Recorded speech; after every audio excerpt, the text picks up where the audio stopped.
नमस्कार, good morning, सुप्रभात. सकाळचे 9 वाजत आहेत. मी वर्षा नलवडे देशमुख या बुलेटिन मध्ये आपलं स्वागत करते. न्यूज टॉप 9 बघायचंय. सुरुवातीला बघूयात काही राजकीय बातम्या.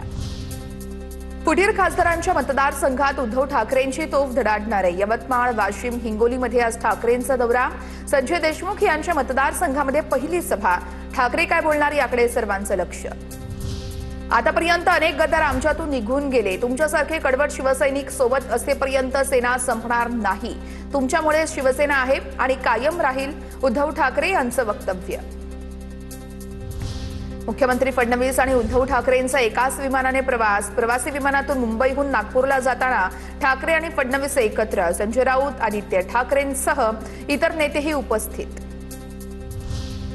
एकत्र विमान प्रवासाला जाताना उद्धव ठाकरे आणि मुख्यमंत्री फडणवीसांकडून एकमेकांची विचारपूस आणि हस्तांदोलन. तर आम्ही तिघे भेटलो हीच मोठी बातमी, फडणवीसांची प्रतिक्रिया.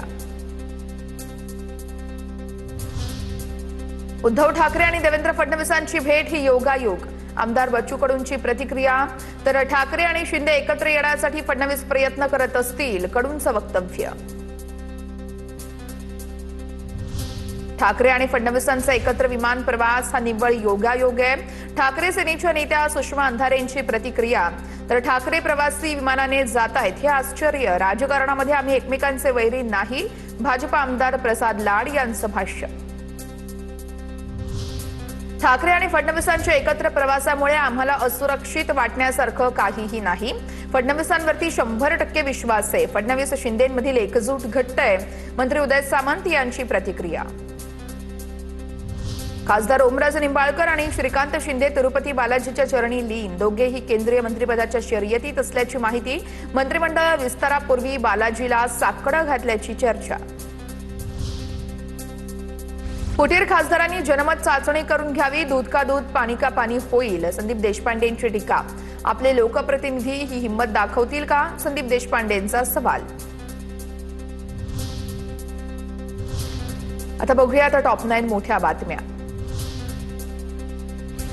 जे बाटगे होते ते गेले, निष्ठावंत ठाकरेंच्या सोबत आहेत, विनायक राऊत यांचं वक्तव्य. पुन्हा नव्या चेतनेनं ठाकरेंच्या शिवसेनेचा झेंडा फडकावणार, विनायक राऊत यांची प्रतिक्रिया. धाराशिव जिल्हा कुठे आहे, एका व्यक्तीच्या मागे नाही. धाराशिव जिल्हा बाळासाहेब ठाकरेंच्या विचारांचा जिल्हा, कैलास पाटलांचं वक्तव्य. धाराशिव जिल्हा मातोश्रीशी नाळ जुळलेला आहे, मी कुठेही जाणार नाही, कैलास पाटील यांची प्रतिक्रिया. मीरा भाईंदरमधील भाजप आमदार नरेंद्र मेहतांनी आदिवासींच्या जमिनी बळकावल्याचं सिद्ध. जिल्हाधिकाऱ्यांच्या चौकशी अहवालातून माहिती समोर.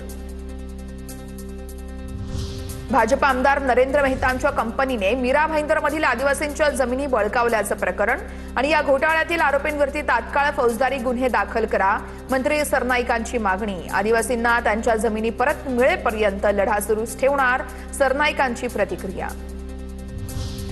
पुण्यामध्ये अभिमन्यू पवार आणि मेधा कुलकर्णींमध्ये नाराजी नाट्य. मराठ्यांच्या कार्यक्रमात तुम्ही पहिल्या रांगेत बसणं बरं दिसत नाहीये, अभिमन्यू पवार यांचा टोमणा. सूत्रांची माहिती. रागामध्ये मेधा कुलकर्णी यांनी कार्यक्रम सोडल्याची ही माहिती समोर.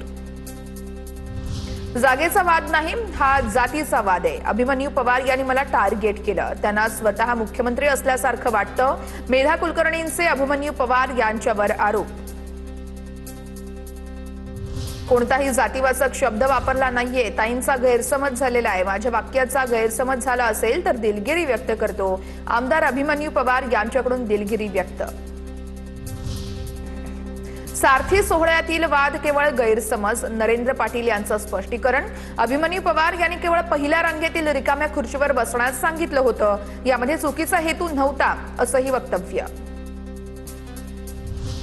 पुण्याच्या खेडमधील शासकीय कार्यक्रमामध्ये अजित पवारांच्या कार्यपद्धतीची आठवण करून देताना दिलीप मोहिते पाटील भावुक झाले. खेड तालुक्यातील अजित पवारांच्या योगदानाचा उल्लेख करताना भर सभेत त्यांना अश्रू अनावर. आता पाहूया टॉप 9 महत्त्वाच्या बातम्या. राज्यामध्ये 15 जिल्ह्यांना आज येलो अलर्ट. मुंबई, ठाणे, रायगड आणि रत्नागिरी या जिल्ह्यांमध्ये जोरदार पावसाची शक्यता. उत्तर महाराष्ट्रामध्ये मुसळधार पाऊस पडणार असल्याचा हवामान खात्याचा अंदाज. गोविंदांसाठी 10 लाखांचं विमा संरक्षण मिळणार आहे. सरावादरम्यान देखील मिळणार अपघाती विमा कवच. उपचारांसाठी 2 लाखांपर्यंतची खर्चाची हमी. 11वी प्रवेशाची विशेष फेरी 29 जून पासून, तिसऱ्या फेरीमध्ये 1,49,000 विद्यार्थ्यांचे प्रवेश निश्चित. आता रिक्त जागांसाठी विशेष फेऱ्यांना सुरुवात.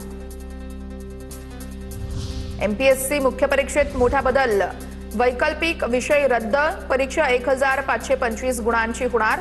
नवा निर्णय 2027 पासून लागू होणार.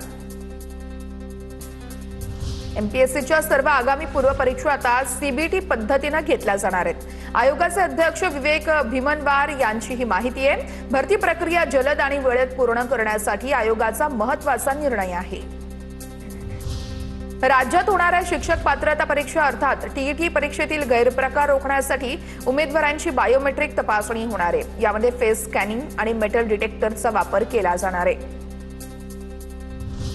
एनसीईआरटीच्या इयत्ता 9वीच्या पाठ्यपुस्तकामध्ये न्याय व्यवस्थेचा गौरव, नागरिकांच्या हक्कांचं संरक्षण करणारी निष्पक्ष संस्था एनसीईआरटीच्या पाठ्यपुस्तकात उल्लेख आहे. तर 8वीच्या पुस्तकामध्ये न्याय व्यवस्थेची कथित बदनामी झाल्यानं वाद निर्माण झाला होता. दिल्ली अमृतसर विमान चुकून पाकिस्तानच्या हवाई हद्दीत गेल्याचा प्रकार आहे. या प्रकरणी एअर इंडियावरती दंड ठोठावण्यात येतोय. कर्मचाऱ्यांवर कारवाई आहे. प्रवाशांच्या सुरक्षेशी तडजोड मानत डीजीसीएनं कठोर पावलं उचललेली आहेत.